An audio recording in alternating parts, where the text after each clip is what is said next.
السلام عليكم ورحمة الله، وأسعد الله أوقاتكم بكل خير. طبعا أنا اليوم رحت أنا في محافظة إب في قرية ذمران.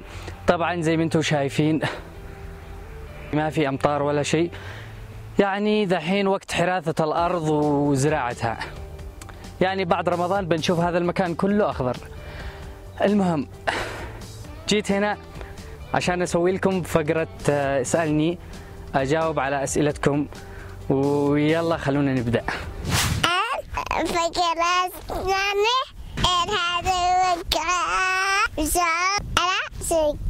يلا ونبدأ من عند سؤال أبو أيمن.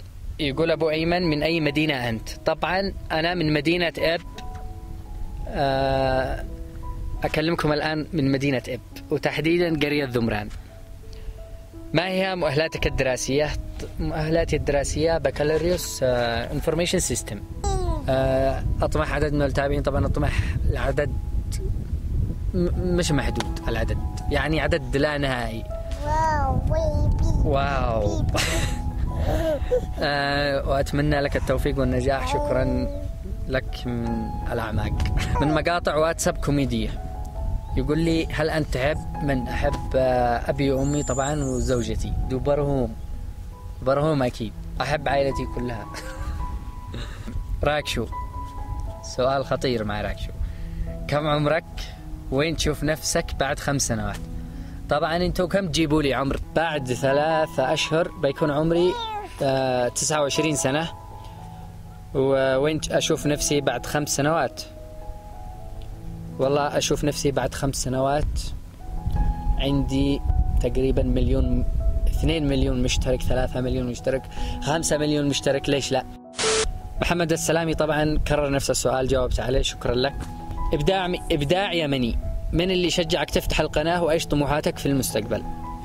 طبعا اللي شجعني أفتح القناة أكيد الأهل، هم اللي شجعوني أفتح القناة. طموحاتي في المستقبل خليها للمستقبل.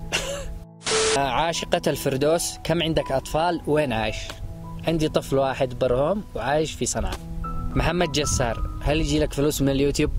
فلوس يا حبيبي ولا ريال لحد الآن، ولا ريال. منوعات يمنية: يا باسم رد يا منعاء ايش اسم البرنامج اللي تصمم فيها؟ طبعا أنا أصمم برنامج في الموراء. فلاش يمني، سؤال فلاش يمني: هل تشي تصير رحلة نفس الأولى؟ أكيد طبعا، أكيد بنروح أنا وأنت والشباب ضروري. هل قد توفيت من قبل؟ أيوة قد توفيت من قبل، وكان شعور زفت. هاني صح لسانك العباسي، اسمه كذا هاني صح لسانك العباسي. تريد أن تنجح قناتك عليك وعلى المقالب. نريد واحد يمني يسوي مقالب، إن شاء الله بسوي بالمستقبل مقالب. علي محمد: يا برهوم تشي تجلس باليمن ولا تسافر للخارج؟ هذا سؤال من علي محمد لبرهوم. أسافر البلد. سؤال بانتظار الياسمين: ما هو الشيء اللي تحبه في الحياة؟ ما هي المصاعب اللي واجهتها في اليوتيوب؟ طبعا مصاعب الحياة أكيد كثيرة، لو جلست أتكلم يعني ما بخلص. والمشاكل اللي واجهتها والمصاعب اللي واجهتها باليوتيوب: أول شيء كانت الكاميرا، والحمد لله توفرت معي كاميرا والشكر لله. سؤال الهاشم للتصاميم اليمانية: ما هو الهدف من عمل قناة اليوتيوب رغم أنك متزوج وعندك أطفال وكمان إخوة صغار 2؟ ليش أنت محبوب ومرغوب؟ الهدف من عمل القناة إنه هوايتي التصوير والمونتاج والإخراج، أحب هذا الشيء كثير، وقلت ليش ما أسوي قناة والناس تشوف الشيء اللي أنا أقدمه، وسويت قناة. أيوة أنت تتكلم جد؟ إيش يعني إذا أنا مزوج وعندي أطفال؟ يعني إيش المشكلة؟ عادي ما فيش مشكلة، أنا أشوف هذا الشيء ما فيش أي مشكلة. طبعا محبوب ومرغوب، هذا الشيء من الله. وشكرا لأسئلتكم الحلوة. ابن اليمن يسأل سؤال يقول: ما هو اسم أمك؟ طبعا اسم أمي أمة اللطيف، الله يحفظها ويخليها لنا العمر كله. عبود مجاهد: باسم أنت مبدع اليمن. شكرا. من مقاطع واتساب كوميديا: دائما يسألني أسئلة محرجة هذا الولد. يقول لي: هل قد رقمت بنت؟ طبعا الحمد لله قد رقمت بنت. كوكتيل يمن: أكرم تاج الدين: ايش كانوا يذمروك او يلقبوك او يسموك وانت جاهل؟ اقول لك يا كوكتيل يمن اللي فات مات، احنا ذحين باليوم، هذه كل الايام راحت خلاص، ليش نرجع لها؟ عزام الزعيم، من افضل يوتيوبر يمني عندك؟ وان شاء الله تاخذ سؤالي. طبعا افضل يوتيوبر عندي، افضل واحد كل اليوتيوبرز. القائد، ايش طموحاتك لسنة 2019 وهل تفكر تسافر خارج الوطن؟ واتمنى التوفيق والنجاح. شكرا لك يا القائد.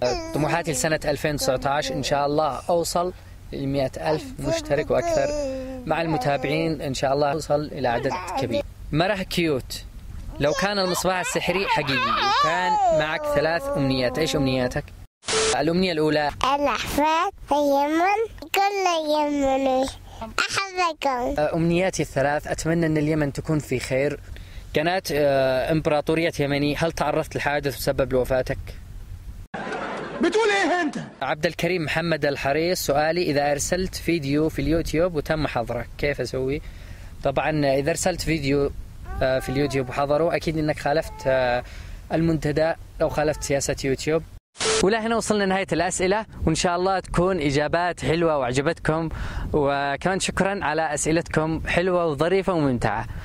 واللي ما جاوبت على سؤاله أو ما ذكرت اسمه يعرف إنه السؤال كان مكرر. أقول لكم مرة ثانية شكرا، وكمان شكرا على 2600 مشترك، شكرا لكم من الأعماق، ونشوفكم بالفيديو الجاي. سلام.